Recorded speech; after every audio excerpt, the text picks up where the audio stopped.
네, 벌써 11월이 되었네요. 네, 지난주 이제 종교개혁주의를 저희가 지냈는데요. 당시 카톨릭의 가장 큰 문제에 대해서 제가 카톨릭이 타락하고 죄 가운데 있고 변질된 것이 이제 가장 큰 문제인가 해서 그게 아니고 그 죄를 인정하지 않고 오히려 이제 정당화한 것이라고 했습니다.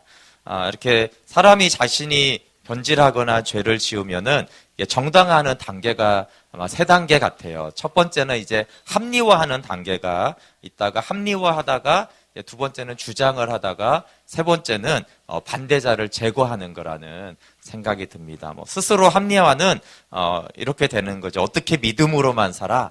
말이 그렇다는 거지. 그래서 어떤 합리화를 자기 안에 시킵니다. 이제 두 번째는 반대자에게 주장하는 것이죠. 부부관계든 자녀에게 막 훈계하는 것이든 서로 자기 입장의 논리를 이제 주장하는 것입니다. 근데 이제 주장을 하다가 주장보다 더 강해지면 이제 반대자를 제거하는 거죠. 여야가 주장을 하는 단계가 있고 이제 더 주장하고 싶으면 이제 상대방을 제거해야겠죠. 정치적인 제거든 카톨릭은 이렇게 죽였다고 그랬어요. 그렇죠? 죽이면 이제 더 이상 자신들을 주장할 수 없기 때문에 김일성이 대표적으로 그 가문이 많은 사람을 숙청하는 이유가 자신들이 하고 싶은 것들을 정당화시켜야 되니까 가장 정당화시키는 강력한 게 상대방을 아예 제거해버리고 죽이면 되는 거죠. 그러면 이제 자신들의 문제와 폭정과 이걸 인정할 필요가 없게 됩니다. 그런데 이제 예레미야서에 나오는 이때 이 유다 백성들이 그 당시 카톨릭하고 굉장히 닮아 있습니다. 하나님을 떠나서 스스로 웅덩이를 파면서도 자신들의 죄악을 알지도 못하고 인정하지 않았어요.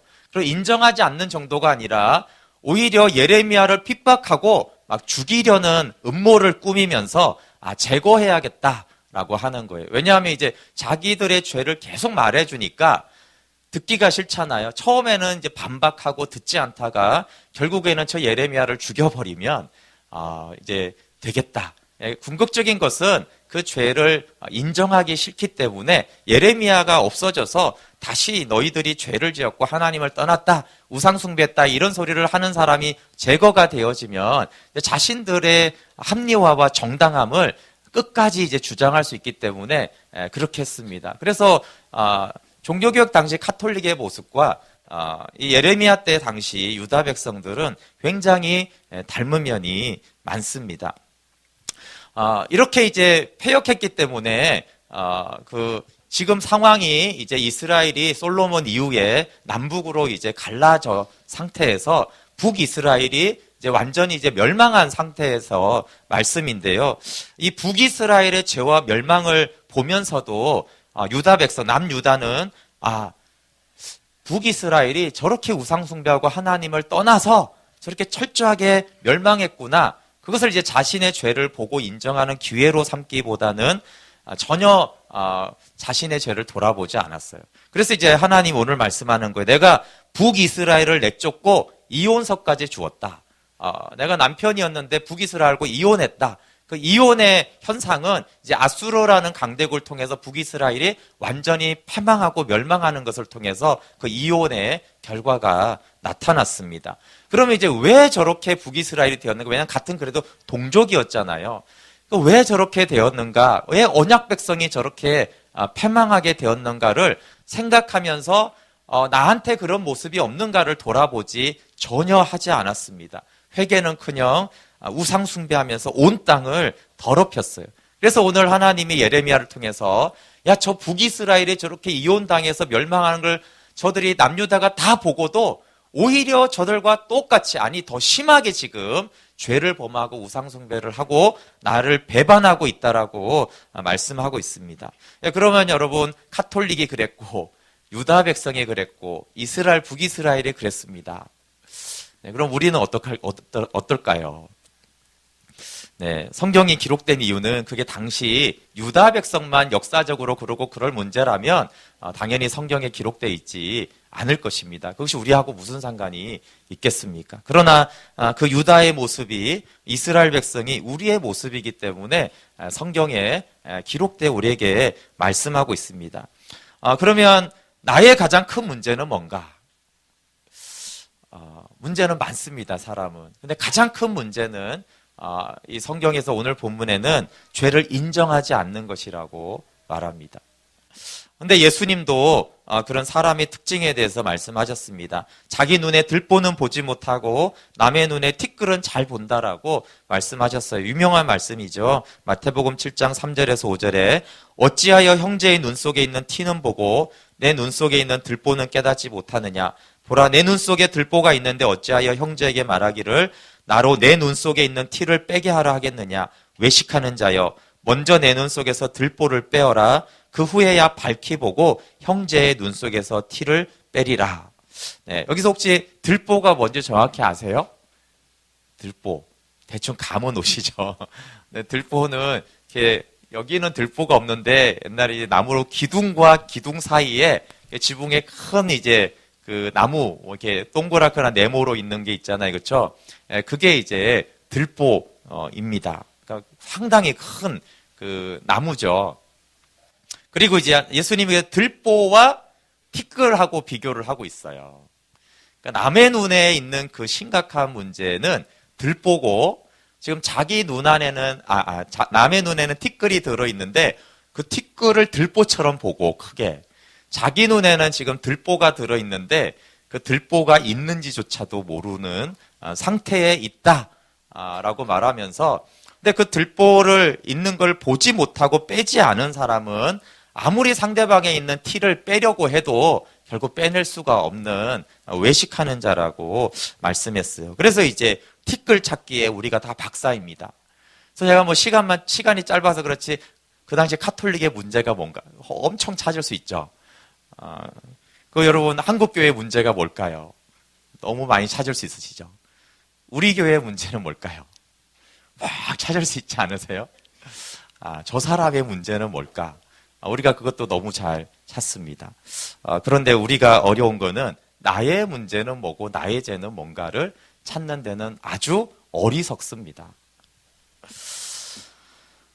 그렇다고 제가 그러면 다른 사람이나 뭐 우리 교회나 그 문제를 파악하는 것이 잘못인가? 그건 절대 아닙니다. 우리는 문제를 파악하고 개혁해야 돼요. 그게 지난주 개혁해야 되려면 먼저 문제를 알아야지 개혁을 해야 되는 것이죠. 그래서 종교개혁자들이 카톨릭의 문제를 알았기 때문에 파악을 했기 때문에 그것을 개혁한 거예요. 개혁은 굉장히 잘한 것이고 문제를 파악하는 것은 해야 되는 것입니다. 그러면 문제 파악 후에 중대한 오류 그게 문제라는 거예요. 문제가 있어. 저 사람은 이런 문제가 있어. 우리 교회는 이런 문제가 있어. 그게 문제가 아니고요. 그거는 알아서 하나님의 뜻대로 회개하거나 해야 됩니다. 그래서 우리가 문제를 파악하지 마십시오, 여러분. 그거는 좋은 것이 아닙니다. 문제를 파악한 이후에 가장 문제는 문제를 파악한 다음에 나는 그들과 다르다고 생각하는 것이 오류입니다. 카톨릭의 수많은 문제를 파악한 다음에 이렇게 생각하는 거죠. 나는 안 저렇지. 쟤네들은 참 희한해. 이상한 사람들이야. 나는 안 그런데. 우리는 안 그런데. 이렇게 생각하는 그것이 문제입니다. 예수님이 지적한 건 그거예요. 결국 상대방의 티를 보지 말고 빼지 말라는 게 아니고요. 나의 들보를 뺀 다음에 상대의 티를 빼주라는 거예요. 그래서 상대의 티를 빼주지 말라고 말한 게 아니라 상대의 티를 빼줘야 되는데 그 전에 내 들보를 보고 내 들보를 먼저 뺀 다음에 이제 그 사람을 도와주라는 거죠. 그러니까 종교개혁자들이 자기가 먼저 회개한 다음에 하나님 앞에 선 다음에 개혁을 해야 되는 거죠. 그렇죠? 근데 만약에 종교개혁이 똑같은 타락에 있으면서 가톨릭을 개혁하자. 그러면 이제 그게 너무 어리석은 얘기라는 것입니다. 근데 왜 다르다고 우리가 왜 생각을 할까요? 어떤 사람들의 문제와 어떤 단체의 문제를 보고 나는 안 그래라고 생각하는 이유는 왜 그러냐면 외적인 행위를 비교하고 결론을 내립니다. 우리가 구약 성경을 볼 때 이들이 바알 숭배를 했습니다. 우리는 이제 바알이 뭔지도 솔직히 모릅니다. 어쨌든 뭐 우상 숭배하고 절하고 그랬다니까 그러면 우리는 이렇게 쉽게 생각합니다. 아, 나는 우상에게 절하지 않아. 자꾸 이렇게 비교를 해요. 그러니까 참 이상한 이스라엘 사람들이 왜 이럴까 도대체. 참 이해가 안 가네. 이스라엘 문제책 성경책 읽으면 너무 잘 보입니다. 나는 이러지 않으니까 이렇게 다르다고 생각합니다. 근데 하나님이 말씀하는 거는 바알이라는 우상을 만드는 것 절을 하느냐 안 하느냐를 말하는 것이 아니라 바알에게 절하는 동기거든요. 탐심. 욕심 없냐라는 거. 욕심. 네 욕심. 더 안정되게 살고 싶고 더 풍요하게 살고 싶은 그 탐심이 없느냐? 물질에 대해서 연약하지 않느냐라는 질문을 하고 있는 거거든요. 그럼 나랑 동일하구나라고 생각해야 되는데 이 사람들은 너무 어리석어. 아, 바알이 뭐라고 돌에다가 왜 절을 해? 참 웃긴 사람들이야. 나는 절대 돌의 나무에다가 절하지 않아. 나하고는 전혀 다른 사람이야. 이스라엘은 어리석고 죄인들이고 나는 그러니까 괜찮은 사람이지라고 이 외적으로 판단합니다. 여러분 카톨릭에 대해서 지난주에 들었을 때 어떤 생각을 합니까? 나는 성물 숭배를 하지 않아. 아유, 나는 면죄부 팔아도 절대 안 사는 사람이야. 그 사람들 참 희한해. 예. 그렇게 행위를 가지고, 겉행위를 가지고 판단을 합니다.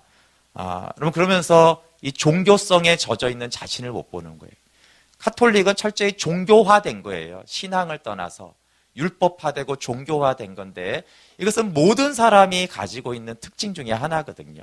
그러니까 그런 카톨릭의 변질을 보면서, 나는 얼마나 형식화되고 종교화되고, 중심으로 하나님과 교제하지 않는 어떤 겉의 것으로 치장하고 있는가, 그 동기를 봐야 되는데, 그러면 나와 동일하구나, 내가 저들과 크게 다르지 않구나, 이렇게 봐야 되는 거죠. 여러분, 그냥 이 세상 사람들, 또 뭐 정치인들이 막 야합하고 말 바꾸고 그러잖아요. 갑질하는 회장들을 보면 어떤 생각이 들어요? 나는 절대 저런 갑질을 안 해. 혹시 권력이 없는 게 아닌지 생각해봐요. 내가 갑질을 권력이 없는 게 아닌가? 아니면 내가 진짜 권력이 저렇게 있는데 난 진짜 갑질 안 하는 사람인가? 여러분, 우리 자녀들과 청소년들, 청년들 인사를 해야 돼요. 근데 이제 우리 어른들이 인사 안 하고 지나가면 열받지 않으세요, 혹시? 그런 사람은 권력을 가지면 갑질합니다. 안 할 것 같으세요? 나는 국회의원도 아니고 대통령도 아니고 회장도 아니잖아요. 그럼 나한테 그런 교만이 있는가를 보는 거죠. 나한테는 저런 하나님 노릇하고 싶은, 좀 잘난 체를 하고 싶은, 좀 대접받고 그러고 싶은 내 안에 그런 교만한 마음은 없는가? 이제 그걸 봐야지. 저 정치인의 모습 속에서 내가 있는 거지. 아니, 제가 회장이 아닌데 내가 어떻게 회장처럼 갑질을 할 수 있겠어요? 하려고 해도 못하는 거죠. 근데 그런 겉의 행위를 보면서 나는 저런 인간들하고는 종류가 달라. 나는 절대 저러지 않지. 그렇게 하면서 그 사람의 문제를 파악한 이후에 정죄하고 판단을 끝납니다. 자신을 개혁하고 자신의 죄를 파악하지 못해요. 그런데 여러분, 중요한 건 하나님은 언제나 성경에서 행위로 내가 판단하지 않고 나는 마음의 중심을 본다라고 말한 게 중요한 거예요. 하나님은 회장이 갑질하거나 그냥 학교에서 3학년이 2학년한테 이렇게 하는 거 똑같이 보는 거예요. 왜? 마음의 중심이 똑같다고 말하기 때문에 그래요. 그런데 사람들은 자꾸 겉행위를 보고 우리는 그렇게 됩니다. 여러분, 하나님은 너 돈에 대한 탐심이 있어 없어? 너 갑질할 수 있는 그런 교만이 있어 없어? 너 현실에 타협해 안 해? 이 횡단보도 건너 안 건너? 타협해 안 해? 그런 거 묻고 있는 거예요. 그 마음의 중심을 묻고 있는 거죠.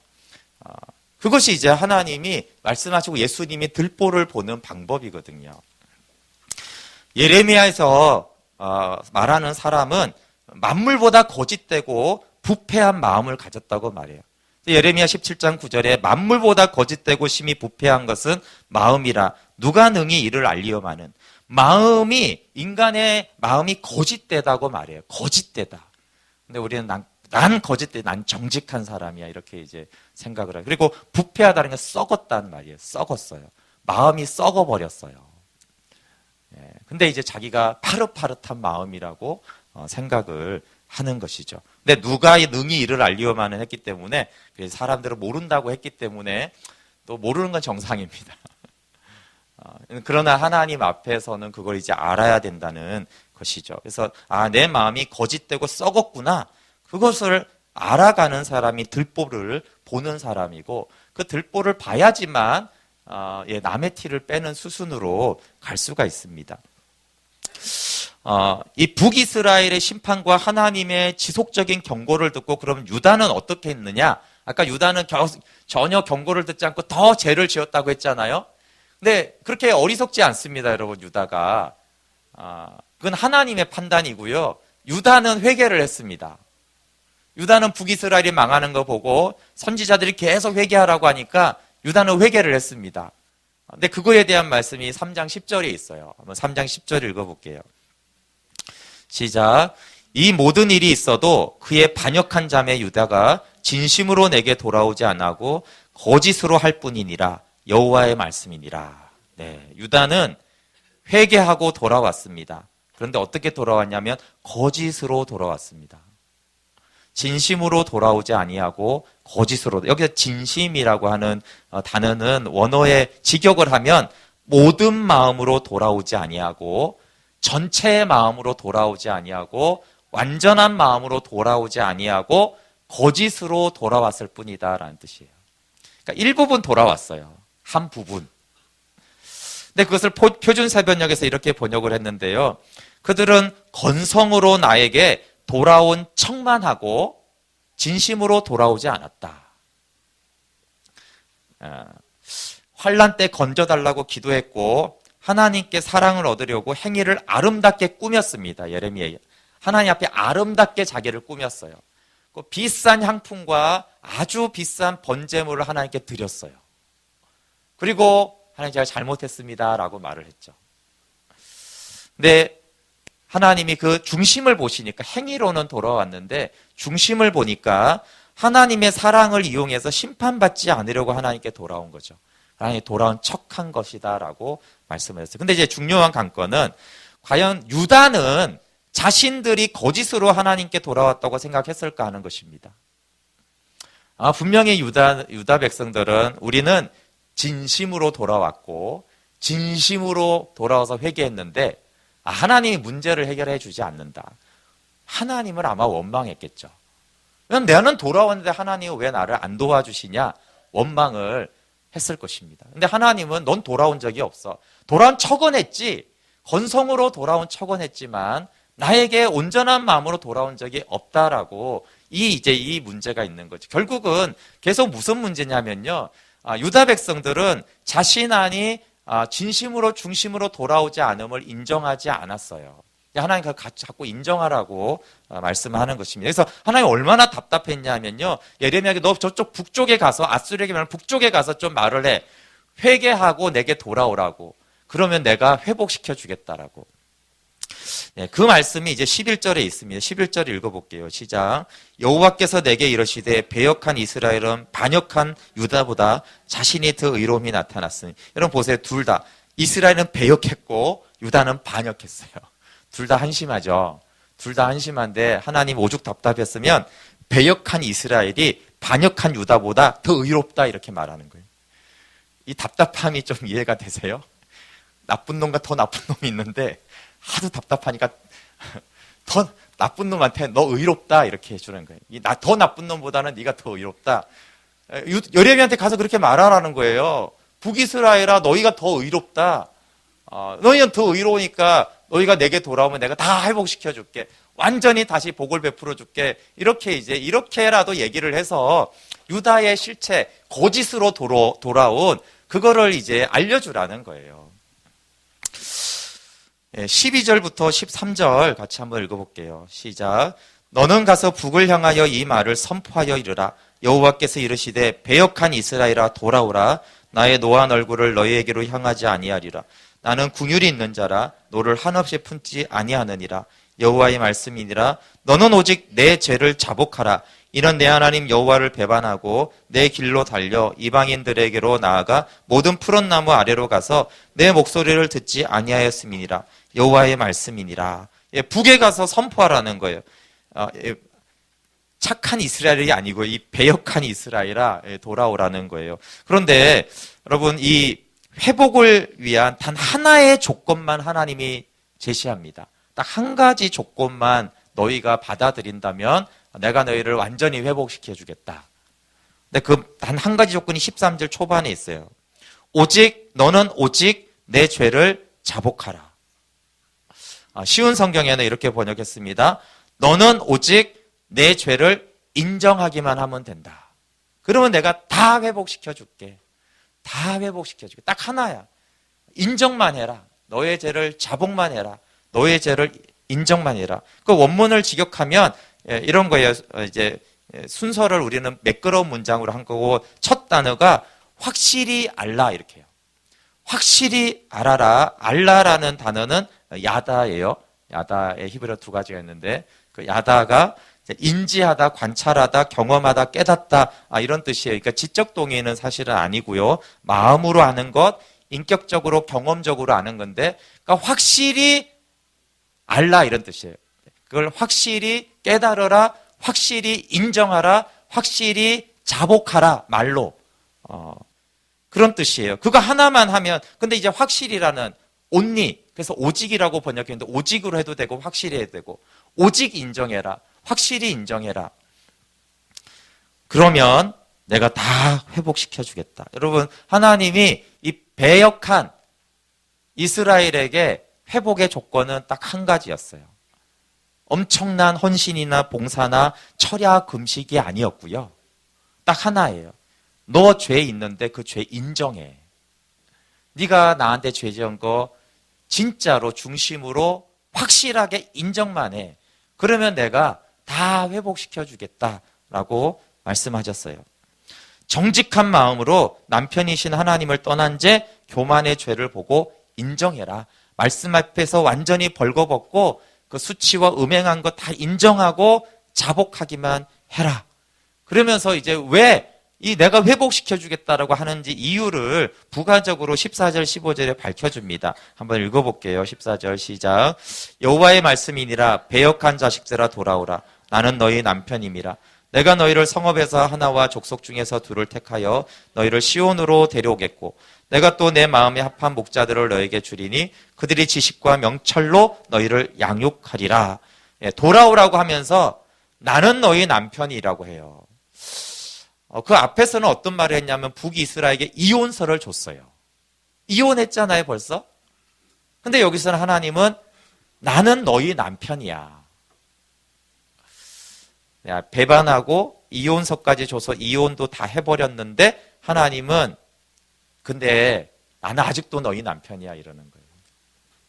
나는 아직 너희를 포기하지 않았다. 탕자의 아버지 같은 말씀을 하는 거예요. 사실 완전히 분리가 됐지만 나는 아직 너희 아버지야 라고 하는 것처럼 이혼서까지 줬는데도 나는 너희 남편이다. 그래서 나는 너희를 택하여 내가 시온에서 너를 데려오겠다라고 하고 있어요. 그러니까 이제 이혼한 부부가 이제 데려오고 싶은 남편과 돌아와야 하는 멸망 직전의 신부가 아내가 있는 상황입니다. 근데 데려오는 유일한 조건이 아까 말한 대로 오직 너는 죄를 인정하고 자복하라는 거예요. 그럼 하나님은 주권을 가지고 계세요. 하나님은 주권을 어떻게 행사하시냐 하면 모든 상황과 조건을 통해서 죄를 인정할 환경을 조성하십니다. 그래서 어떻게 유다 백성이 했냐면 선지자를 계속 보내요. 계속 죄를 지적하고 죄를 인정하기 위해서 선지자를 계속 보내요. 그 다음에 문제와 고난을 계속 보내요. 그래서 죄를 인정하라고. 그리고 하나님은 계속적으로 구원해 주시면서 인내해 주세요. 회개할 시간을 주는 거죠. 그것이 하나님이 모든 조건을 이게 뭐냐면 죄를 인정할 조건을 형성을 하는 거예요. 그런데 하나님이 전능하신가 주권으로도 하지 않는 게 뭐냐 하면은 우리의 선택이에요. 죄를 인정하는 선택. 그 인정하는 선택을 강제로 하지 않으세요. 하나님 무능한 것이 아니라 하나님 자신의 권한을 스스로 제한하시죠. 왜냐하면 인격이니까. 하나님도 인격이고 우리도 인격이니까. 인격의 선택을 침해하는 것은 인격으로 대하는 것이 아니기 때문에, 하나님 인격적이시기 때문에 인격적인 방법으로만 주권을 행사하십니다. 그래서 나머지는 다 이스라엘 백성과 유대가 다 했어요. 선지자 보내고 고난 주고 환난 주고 지적하고 기다려주고 사사기 때 또 구원해주고 다 했는데 딱 한 가지만 요구하는데 너는 너의 죄를 인정해라. 그건 네가 해야 돼 라고 하는 것입니다. 돌아옴과 데려오는 회복의 예가 아버지와 탕자의 비유에 있습니다.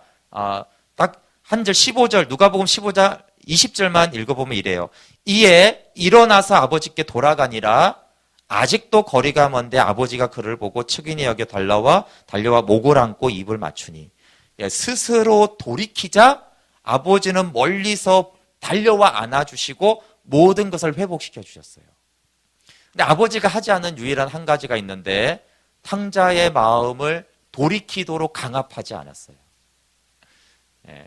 스스로 돌이키도록 채찍질하면서 자식 안 돌아와 그렇게 하는 그거 하나는 하지 않았어요. 근데 아버지는 나머지는 모든 것은 아버지가 다 하셨습니다. 아버지를 떠나 허랑방탕하고 지업 열매만 계속 먹고 있으면 아버지는 달려와 안아줄 수가 없는 거예요. 달려와 안아주고 싶지만 달려와 안아줄 수가 없죠. 그래서 그러면 탕자가 스스로 돌아온 것이 자기 죄를 인정한 거죠. 자기 죄를 인정하니까 아버지가 달려오셔서 안아줬어요. 아무것도 하지 않았어요. 그냥 인정하고 돌아오니까 나머지는 다 하나님이 용서해 주시고 모든 권세와 아들의 자격과 살진 송아지를 하는 것은 다 아버지가 해 주셨어요. 아무것도 한 것이 없어요. 그러니까 탕자 이야기는 하나님 이야기는 아버지 이야기는 딱 이렇게 되어 있어요. 말씀과 상황으로 찾아오신 하나님, 그리고 스스로 돌이킨 인정한 회개, 그리고 다 달려와서 안아주시는 아버지. 이렇게 이제 얘기가 됩니다. 그러니까 하나님 우리를 계속 찾아오십니다. 이렇게 설교로, 상황으로, 여러 가지 방법으로 하나님 찾아오셔서 너희 죄를 인정해라.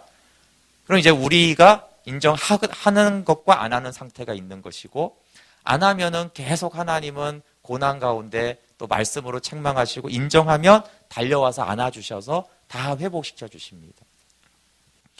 회복의 유일한 조건은 오직 너의 죄를 인정하라는 거예요. 그리고 탕자에게는 그 인정이 돌아온다라는 것으로 표현이 되었습니다. 이 회복이 이제 15절부터 18절에 있는데 다윗 때보다 더 영광스러운 회복을 말씀해요. 이게 놀라운 말씀이에요. 죄를 인정만 하면 다윗 때보다 더 영광스러운 나라로 내가 만들어줄게. 너희를 다윗 때보다 더 영광스러운 백성대로 해줄게. 여러분, 하나님이 제일 좋아하는 때가 다윗 때였잖아요. 근데 그 다윗 때보다 내가 더 아름답게 회복시켜 줄게 라고 하는 것이, 그 아버지의 똑같아요. 그렇죠? 그 아들이 그 전에 있을 때도 너무 사랑해 줬거든요, 사실은.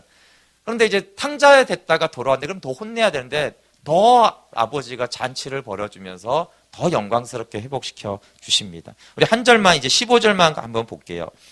15절 시작. 내가 또 내 마음에 합한 목자들을 너희에게 주리니 그들이 지식과 명철로 너희를 양육하리라. 네, 내가 합한 목자들을 주어서 그들이 지식과 명철로 너희를 양육해 줍니다. 다윗 같은 목자, 궁극적으로 예수님을 목자로 보내주시는 것이죠. 그리고 이제 그 뒤에 하는 말씀은 지성소의 언약궤에서 만났던 하나님은 다윗 때 지성소에서 다윗의 장막에서 하나님을 만나는데 너희가 회복되면 예루살렘 도시 전체가 지성소가 될 거야 이렇게 말씀하세요.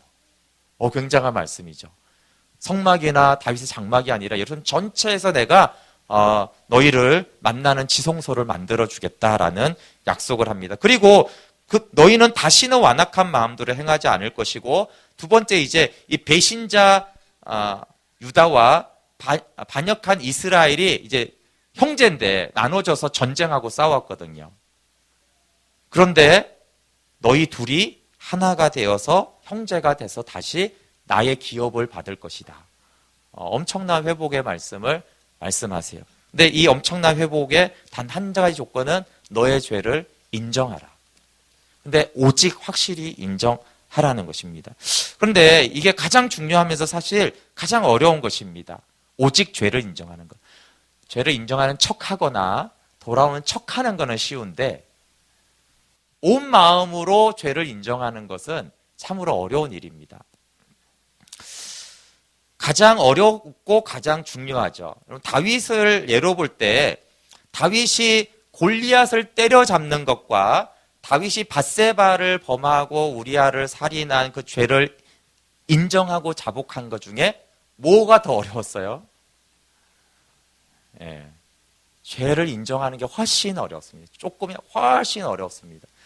여러분 우리는 골리앗 때리는 다윗이 대단하다고 하는데 그게 다윗에게 그렇게 어렵지 않았어요. 순간적으로 필 받아 가지고 믿음으로 가서 골리앗 때려서 잡았습니다. 그리고 이스라엘 구원했습니다. 이 놀라운 구원보다 다윗에게 훨씬 어려웠던 것은 이 죄를 품고 10개월 이상을 다윗이 계속 가요.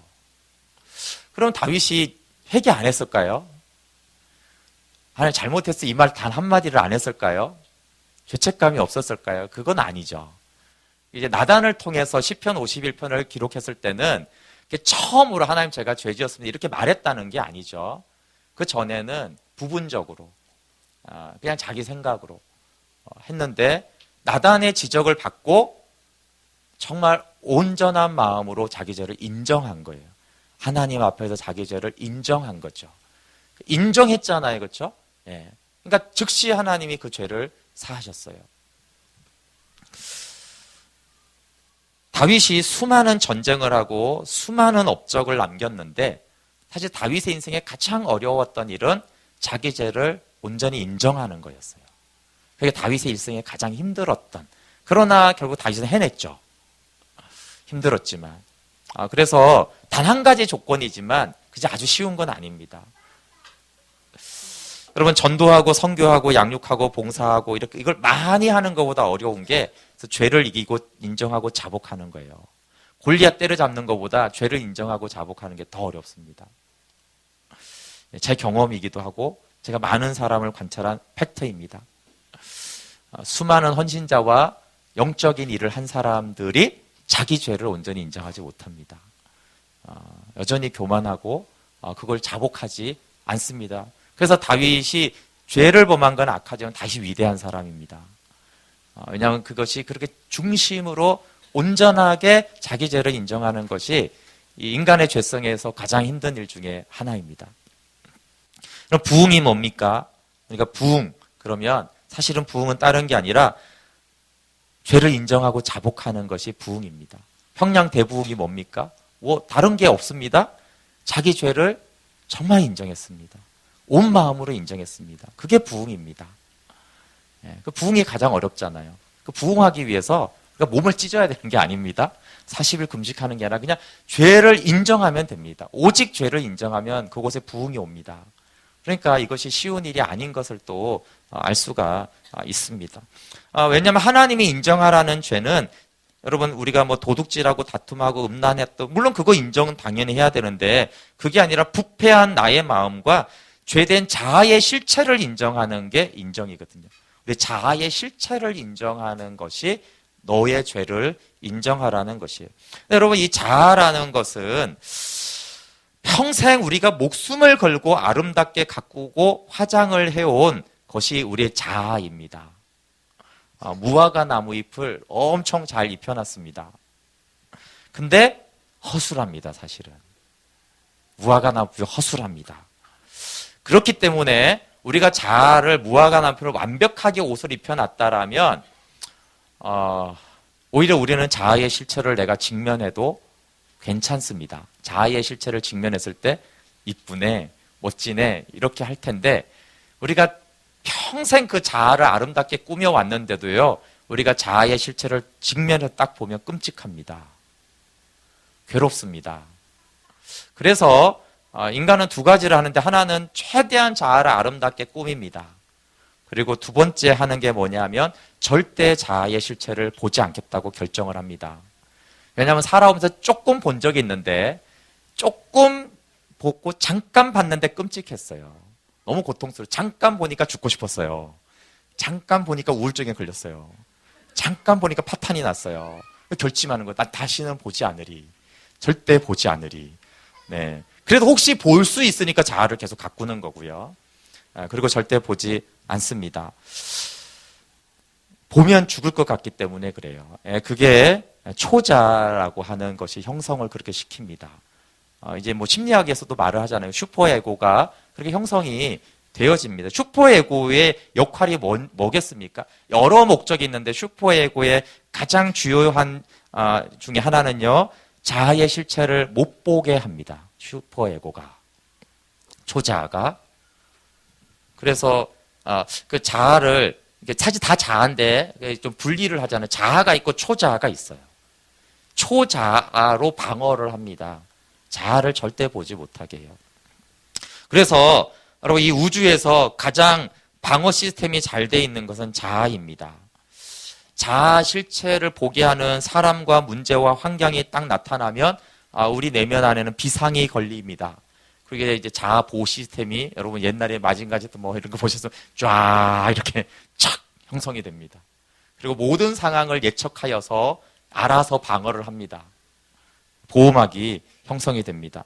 그래서 모든 수단과 방법을 가리지 않고 자아 방어 시스템이 작동합니다. 여러분 이제 우리 안에 돈 문제, 건강 문제, 관계 문제 등등의 문제들이 일어납니다. 그런데 우리가 정말 이 문제 자체가 큰일인가 아니면 자아 방어 시스템에 균열이 일어났을 때 큰일인가를 관찰해 봐야 됩니다. 왜냐하면 동일한 상황에서 평안한 사람이 있고 동일한 상황에서 난리법석인 사람이 있습니다. 왜 그렇습니까? 그 정말 그 상황 자체가 그 자체가 큰 문제라면 그 문제 모든 사람이 동일하게 반응해야 됩니다. 큰일 났다고. 또 어떤 사람은 똑같은 상황에서 괜찮습니다. 평안합니다. 또 어떤 사람은 난리가 납니다. 바로 문제가 문제인 건 맞지만 진짜 문제는 이 문제에 반응하는 자아의 반응이 문제인 거예요. 근데 이 자아가 방어 시스템이 균열된다라고 생각하는 사람은 강하게 저항을 하고 분노를 터뜨리고 어쨌든 뭐 난리의 법석을 하고 철야를 하든 뭐 하든 어쨌든 그 어떤 강하게 반응을 합니다. 근데 이제 문제가 생겼는데 자아에 문제가 안 생기는 사람은 괜찮습니다. 그러니까 이제 더 본질은 자아에게 있습니다. 자아를 방어할 건가 안 할 건가에 그게 문제죠. 그래서 이 자아 방어 시스템은 미 국방부보다 더 완벽합니다. 거의 뚫는 것이 불가능한데요. 어느 정도 뚫는 것이 불가능하냐면 하나님의 공격도 막아냅니다. 예, 미 국방부는 하나님의 공격을 못 막아내죠. 자아는 하나님의 공격을 막아냅니다. 하나님은 평생 우리의 이 자아를 추적하고 또 적절한 시기에 자아를 파괴하기 위해서 미사일을 발사합니다. 그럼 우리는 놀라운 능력으로 그 미사일을 막아냅니다. 거의 전능에 가까운 방어 시스템을 갖고 있습니다, 우리가. 그렇지만 이제 하나님은 하나님과 우리와의 싸움은 결국 자아 방어 시스템을 깨트리기 위해서 추적하시고 미사일을 발사하는 하나님과 그것을 방어해내는 우리와의 싸움입니다. 이것이 야곱의 씨름입니다. 한도뼈가 부러지든지 안 하든지 어쨌든 그래서 갈등이 있습니다. 네, 그럼 지금까지 말씀한 이 내용하고 그 허운석 선교사님이 늘 말하는 거하고 굉장히 비슷해요. 그래서 지금부터는 그 허운석 선교사님이 말씀하는 걸 제가 좀 대신 잠깐 전해드리려고 합니다. 이분은 이제 자아가 파괴되고 부활 생명을 아는 분이에요. 이분 설교를 좀 들어보시면 좋겠는데, 그렇지만 이게 십자가와 부활을 모르면 이분이 말씀을 좀 오해할 수 있어요. 너무 상식하고 다른 얘기를 많이 하십니다. 근데 이 허운석 선교사님이 가장 이분 메시지 강조하는 것, 또 정말 부활 생명을 누리는 그 비결이 있는데 가장 강조하는 것이 이거예요. 너의 자아의 실체를 인정하라. 내 자아의 실체를 인정하라. 이걸 이제 가장 많이 반복해서 말씀하세요.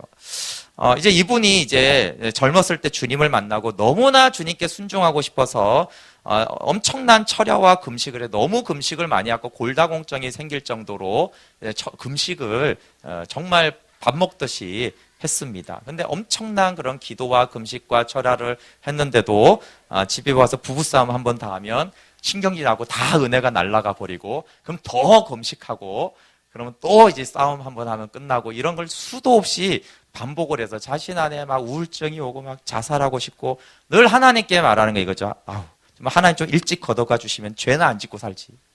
일리가 있잖아요. 그렇죠? 아니, 일찍 걷어가 주시면 죄나 안 짓고 살지. 그게 절망을 한 거죠. 하나님 어느 날 기도하는데 하나님 자아를 보여줬는데요. 이 자아가 이 땅에 밟고 있는 데서 저 높은 하나님의 보호자에 이르기까지 그렇게 서 있더래요. 그래서 우리 자아는 진격의 거인보다 더 큽니다. 어마어마하죠. 아마 지구보다 더 큰 실체가 자아입니다. 땅에서 하나님 보좌까지 이르는 게 자아의 크기입니다. 엄청난 크기이기 때문에 엄청난 방어력을 갖고 있습니다. 근데 이제 허성 교사님이 이제 결혼을 한 이유에 대해서 결혼한 주된 목적은 하나님이 나의 실체를 보게 하기 위함이다. 그 남편분이 굉장히 좋으세요.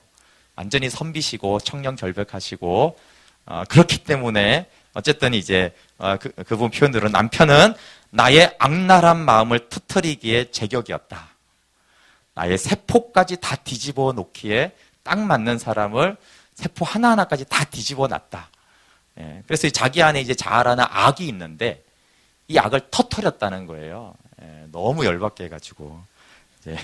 그래서 근데 이제 지금은 이제 그걸 다 경험하고 나서 이 자아의 실체를 다 인정하고 처리가 되고 부활 생명으로 들어오니까 자기 남편에 대해서 이리 봐도 내 사랑, 저리 봐도 내 사랑, 내 님이요, 내 주님이시다.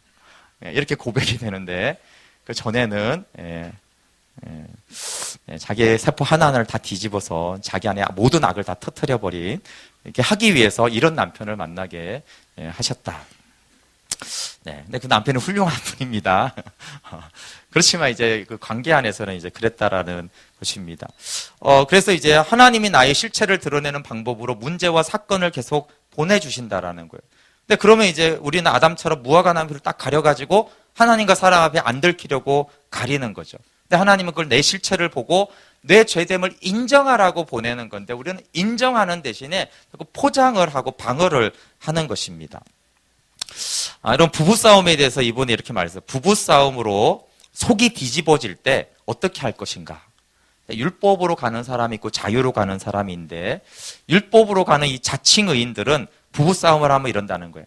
내가 또 그랬구나. 다시는 안 그래야지. 내가 참아야지. 인내해야지. 이렇게 자기를 방어한다는 거예요. 치마를 만들죠. 그러면 주님이 어떻게 하시냐면 좀 더 큰 문제를 보내신다는 거예요. 그럼 이제 율법에 독이 있는 스스로 잘 믿는다고 생각하는 사람은 내 안에 악을 터뜨려서 자아의 실체를 인정해야 되는데 그렇게 하지 않고 더 인내한다는 거예요. 더 인내하는 거예요. 그러면 주님이 더 강력한 문제를 보내는 거예요. 그럼 이제 율법의 독에 있는 사람들은 더 강력한 문제에서 더 강력한 방어로 철야를 시작한다는 거예요. 철야하면서 인내를 하는 것이죠. 그래서 이렇게 말하는 거예요. 마귀에게 절대 안 져야지. 그리고 이분은 웃긴 표현인데 눈깔이 터진다고 이렇게 인내를 너무 해서 눈깔이 터질 정도로 철야하면서 인내를 한다는 거예요. 절대 마귀에게 질 수 없어. 그때 이제 주님은 애가 타는 거죠. 내가 죄를 이길 수 없고 내가 이런 인간입니다. 그냥 인정하면 되는데 이 율법의 독에 가득한 사람은 막 기도원을 가는 거죠. 내가 주님을 사랑하는데 이 정도야. 이러면서 금식하고 기도하고 이렇게 한다는 거예요. 그거 막 가족 있고 뭐고 없이 기도원 가가지고 기도하는 거예요. 그 충만함을 받아가지고 오는 거예요. 그래서 내가 또 이겼지 이렇게 하는데 집에 딱 가면은 남편하고 바로 싸워서 다 도로함이 타불이 되죠. 근데 이런 걸 수만 번을 경험하면서도 왜 이러는지를 모른다는 거예요, 사람들이. 이게 율법에 너무 중독이 되어서 왜 이런지를 모르요. 지금 자기 의가 너무 커서 예수 그리스도의 의를 박살내고 있는 반역의 행위인 것을 마치 자기가 마귀를 이기고 엄청 순종하는 정말 하나님의 사람인 것처럼 철저하게 속아서 자기의 자아의 실체를 인정하지 않는 상태라는 거예요.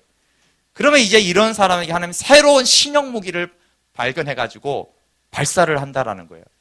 그때서 쫙 뻗어가지고 나의 죄를 인정하게 된다는 거예요. 그때 이렇게 고백하는 거예요. 주님, 저는 이렇게 악한 죄인입니다. 내 몸에서 난 자식조차도 나는 사랑할 수 없는 죄인이고 나에게 있는 거라고는 오직 죄밖에 없습니다. 제가 이런 사람입니다. 그걸 인정합니다라고 하면 그때 주님이 기뻐 춤을 추시며 너무 즐거워 하신다는 그때를 기다리는 거죠. 이거 하나 깨달으라고 평생을 우리가 이렇게 고통스럽게 살고 있습니다. 하나님 이거 하나 깨달으라고 이렇게 평생에 우리 가운데 문제를 주시고 책망하시도 우리가 이거 하나를 못 깨달아서 평생을 이렇게 고통 가운데 살아갑니다. 여러분, 나의 악함을 들춰내는 이유는 내 안에 끔찍한 죄를 알아야 확실한 복음을 알기 때문입니다. 썩어 문드러진 나를 인정해야지 내가 십자가에 못 박히고 장사되지 않고는 쓸 게 하나도 없구나. 그걸 인정해야 되기 때문에 문제를 보내는 것이죠. 여러분, 그러면 마귀가 하고 있는 최대의 방해는 나의 죄를 인정하지 못하게 하는 거예요. 여러분, 그래서 우리가 우리의 실체를 인정하지 않는 결과로 가정도 파탄나고 관계가 불해되고 우리의 영혼은 황폐화가 됩니다. 부부만 그렇습니까? 여러분, 자녀들이 죄 짓는다고 얼마나 핍박했습니까? 주님은 이 아이를 통해서 내 속을 뒤집는 거예요. 뭘 하라고요? 내 실체를, 내 자아의 실체를 인정하라고 내 자녀를 통해서 나를 뒤집는 거죠. 그래서 우리의 실체를 인정하고 우리가 자녀에게 사과를 해야 돼요. 내가 이것밖에 안 된다. 너한테 정말 미안하다. 그런데 이제 우리가 자녀들에게 어떻게 합니까? 그 허성 교사의 표현으로는 이놈의 새끼야, 너 때문에 내가 못 산다. 이렇게 이제 쥐잡듯이 잡는다는 거예요. 이놈의 새끼야, 너 때문에 내가 내 인생 망쳤고 너 때문에 내가 못 살겠다. 그래서 핍박해서 뼈다귀도 못 추리게 확 잡는다는 거죠. 그래서 자녀들이 인생의 의욕이 없어지고 창의성이 없어지는 거예요. 너무 이렇게 쥐잡듯이 잡아가지고 율법적인 부모가 시키는 대로 부모가 뭐라고 하나 눈치만 보는 애들이 되었지. 그러니까 이제 사회에서도 이제 능력이 없어지는 그런 상태가 된 거죠. 그런데 이게 다 율법의 독이 돼서 중독돼서 죄 가운데 있는데 가장 큰 문제는 나는 예수님을 잘 믿어. 우리 아이들이 죄 짓지 말라고 나는 사랑으로 훈계했지 이렇게 생각한다는 거예요. 유다 백성들이 건성으로 돌아온 척만 했는데 자기는 스스로 믿음이 좋다고 생각한 것처럼 철저하게 율법의 독에 중독에 빠져서 율법으로 판단하고 정죄하고 하나님 노릇하고 자신의 자아는 철저하게 인정하지 않았으면서 나는 예수님을 잘 믿고 우리 아이들 예수님 잘 믿는 자녀로 나는 키우고 있다라고 스스로 그렇게 착각하는. 그래서 하나님 말씀은 네 죄를 인정해라. 너의 자아의 실체가 얼마나 악하고 흉악하고 부패하고 거짓되고 썩어 있는지 그거를 인정해라. 무슨 의를 행하고 봉사를 하고 선한 일을 하고 자식을 사랑하고 그딴 거 다 버리고 인정해라. 네 안에 얼마나 부패한지 인정하면 내가 도와주겠다. 인정하면 내가 키워주겠다. 인정하면 내가 회복시켜주겠다. 하는 그 딱 한 가지를 말씀하는 거예요. 그래서 하나님은 자꾸 우리의 꼬라지를 보라고 문제를 보내는 거죠. 그리고 너의 죄는 내가 담당했어. 그냥 그 죄를 인정해. 그 죄는 내가 십자가에 다 담당했다. 성경은 책망받는 것마다 빛으로 드러난다고 그래요. 책망받는 것마다 빛으로 드러난다. 그래서 하나님 문제를 보내 책망하고 있는 거예요. 그럼 우리가 책망을 받아들이면 빛이 돼요. 근데 우리가 책망을 거절하고 인정하지 않기 때문에 계속 어두움 가운데 거하는 거죠. 근데 주님은 우리와 같이 살고 싶기 때문에 우리를 책망해서 빛 가운데 자꾸 우리를 드러내는 것이죠. 여러분, 나의 죄와 실체를 인정하고 십자가로 나아가 못 박아야 합니다. 그렇게 우리가 인정하는 자가 되어지면 싸움을 걸어와도 싸움이 안 됩니다.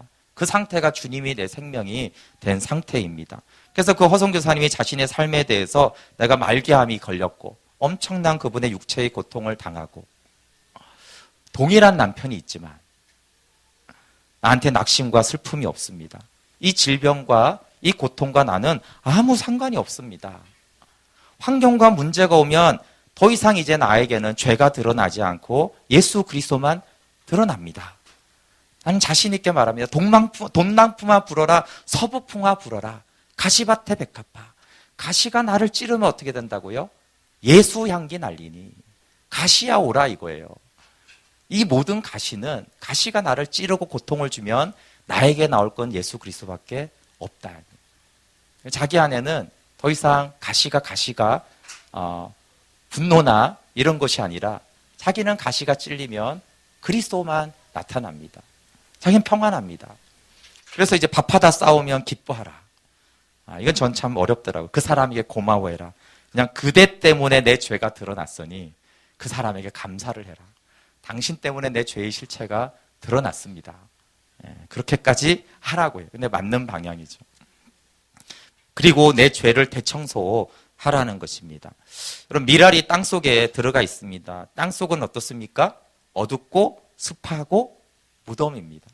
근데 그 땅속에 들어가 있는 시간이 껍질이 벗겨지는 시간이에요. 옛 생명이 벗겨지는 시간입니다. 땅속이 내 껍질을 벗기는 시간이므로 새로운 생명을 소망하는 것이 믿음입니다. 그래서 미랄이 생명이 쪼개지면 그 사이로 생명이 드러납니다. 근데 우리가 여러분 이제 뭐 식물을 키우거나 안 키우든 이렇게 가다 보면 어때요? 식물이 어떻게 자라요? 언제 이렇게 됐지? 이렇게 이러지 않아요? 사실 관찰되지 않습니다. 근데 벌써 싹이 났네. 벌써 열매가 났네. 이런 것처럼 그렇게 내 죄를 온전히 인정만 하고 자복만 하면 어느새 내 안에 주님이 사시네. 왜 화가 안 나지? 이상하다. 분명히 지금 내가 화내는 사람인데 어느새 화가 나지 않는. 그때서 주님이 내 안에 사시는구나. 근데 그 키는 엄청난 종교적인 열심이 아니라는 거예요. 오직 너의 죄를 인정하라. 성경의 말씀이 그분의 삶의 간정의 고백에 그대로 들어있어요. 그분이 하는 것은 딱 한 가지, 허성 교사님이 크게는 오직 자기 죄를 인정하는 거예요. 그래서 누가 자기를 열받게 하면 자기 자의 실체를 본 것을 인정하는 정도가 아니라 이제 이 허성 교사님은 기뻐해요. 쉽게 말해 오늘 재수 없는 날이라고 하는 날을 기쁜 날이에요. 왜냐하면 누가 자기를 열받게 했기 때문에 내 자아의 실체가 드러났으니 오늘은 너무 기쁜 날이다. 너무 기쁩니다, 주님. 제 자아의 실체를 제가 오늘도 발견한 날입니다. 그렇게 여기기 때문에 그것이 이제 부활 생명을 누리게 하는 키와 부활 생명으로 들어가는 문입니다. 네, 우리 찬양하고 기도하겠습니다. 네, 좀 오래된 찬양인데 모르시는 분들도 우리 어린 아이들은 모를 수도 있는 것 같아요. 네, 이 가사를 좀 묵상해 보면서 이것이 나의 고백이 아닌가. 오직 너의 죄를 인정하라는 이 말씀 앞에 서서 이 찬양하겠습니다.